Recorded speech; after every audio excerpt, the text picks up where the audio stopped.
राहुल जी, द्वितीय मल्लिकार्जुन खड़गे, तृतीय चेला कुमार, ये तीन जन सहित एकाठी देखागला। मुझे अनुरोध कली, प्रथम अनुरोध राहुल जी 72 रु 75 भागे युवक युवती के एमएलए टिकेट और एमपी टिकेट दिंतु। न्यू फेस बढ़िया हम।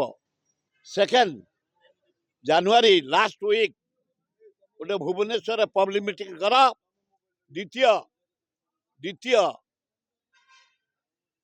फेब्रुआरी लास्ट वीक संबलपुर गोटे पब्लिक मीटिंग कर। कांग्रेस बेटर हम। कांग्रेस हावा आईना जोर बढ़ला। आपण मैंने जदि जीवे आपण साथी खगड़े जीवे, आपण चेला कुमार जीवे, आ प्रियंका गांधी जदि साथी आप ने भल हम। से कहले मु कनसीडर करी समझ नापी एवं यंग मास को एथर एमएलए एमपी टिकेट दवार